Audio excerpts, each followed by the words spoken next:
Oyisi mana bu dorilarni asal bolajoningizga ichirib olasiz. 3 kundan keyin yana повторный konsultatsiyaga kelasizlar, xo'pmi? Yo'talari ancha yaxshi bo'lib qolgan. Bitta yana bitta tekshiraman, dorilarni yaxshi berib olasiz. To'xtang, shundoq hozir dorilarni ichirib oling, vaqti bo'lib qolibdi-da. Dori nima shunaqa berib olasiz? Shunaqa beraman dorilarni. Yo'q, tomchi dorilar bunaqa ko'rinishda berilmaydi.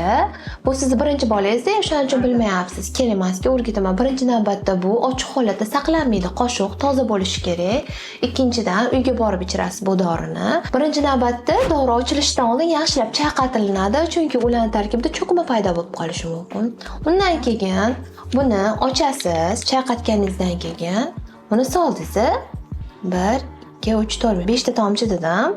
5 ta tomchini suvga aralashtirib turib, bolaga yo'q qoshiqda berasiz yoki bo'lmasa shpritsda tortib olib turib berasiz. Bolaga tomchilab ichirasiz. Shunda bola qusib olmaydi. Har doim dori vositasini bolaga berishdan oldin o'zingiz oldin mazasini bitta ko'rib oqing. U achchiqdir, balki juda ham shirindir, tomog'ini qirar. Suv bilan aralashtirib bermasangiz, bolaning tomog'ida qoladi.